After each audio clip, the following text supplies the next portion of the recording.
Hey guys, Shinra013 back at you again with a pretty explosive title this time. I'm covering Attack on Titan. Now, this one was a sensation ever since the manga dropped in 2012, and it was late 13 that it hit anime. And yeah, proved to be a resounding sensation. I mean, I would be surprised if any of you haven't heard of it. So where to start off?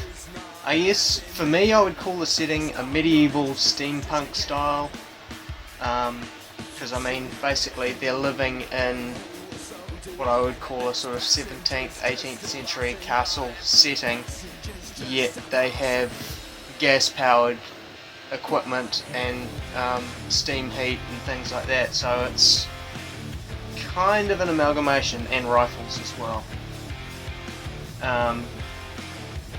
Yeah, of course one of the main focuses and iconic things is the 3D gear, but I'll touch on that a little bit later probably. So, the overall setting is the world was all but destroyed 100 years prior to the start of the anime. The only survivors have fortified themselves within this multi-tier castle, the outermost wall being Wall Maria, and so that's our setting as we sort of start. The city is still under siege by these monstrous creatures. Yeah, so we begin by following our protagonist Eren and Mikasa and some of his friends, just as crisis strikes and Wall Maria is breached by these colossal, menacing creatures known as Titans. They're sort of enormous, zombie-like creatures that seem to take great pleasure in devouring humans, not just to survive, because from what I gather they don't get anything by it, it is just hunting for pleasure. So of course this puts the whole series in a very macabre setting. There is a lot of death and a degree of horror. So it is overall rated R13, and I don't blame it. Yeah, and the series leads us through repeating situations of the survivors finding hope, dealing with tragedy, forming camaraderie, and even having to cope with betrayal, but that's all I'm going to say about that, because spoilers!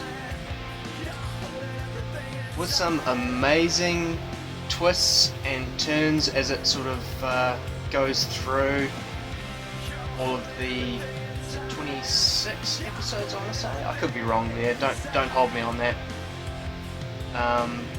And also the way they develop the world around it, there are a few subtle hints that there are great things to come. Series 1 focuses on the survival and defending of their city, whereas Collection 2 takes more of an adventure out beyond the walls. It's following the scouting regiment, sort of making the adventure outside the safety of what they've known all their lives. Right, touching on the art style, I found it very interesting. They seem to have put 75% of the animation budget into the irises and eyes of the character, while by comparison a lot of the rest of the details, especially in grander scheme or panoramic shots, you've got a beautiful background, beautiful eyes, and then these grainy characters that some of them even look sort of sketched in as an afterthought, but it still really works, and I don't think it really distracts from the total atmosphere they create as the sort of you've got your main focus, and then in the background, you know, the added setting, I guess I want to say. The English dub voices I found were cast really well and don't distract or ruin the atmosphere like can so often happen.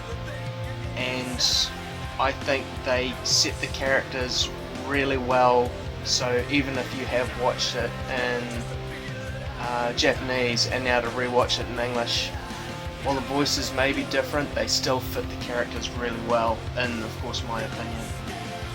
It's also still readily available through Madman, Mighty Ape, JB Hi-Fi and several other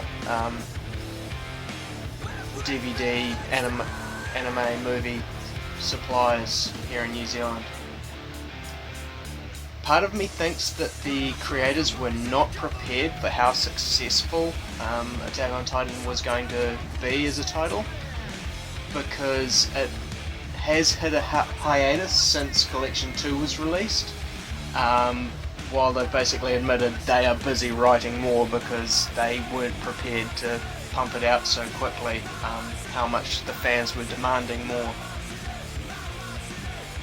So something tells me when it does come back it will be worth the wait and will revitalise the sensational fan base it created when it started. Overall, I'm giving it a 10 out of 10. Even though the hype is now dying down since it's been pretty near 2 years since the Collection 2 was released, I still insist this one is such a phenomenal title that it really is one to own as well as one to watch. So I hope this was helpful to you. If you enjoyed my review, give it a like, and if you have liked my style so far or see any other videos or think you may want to catch up on anything else that you may spot up there on the wall, subscribe and we'll see when I get to it. Thanks again guys.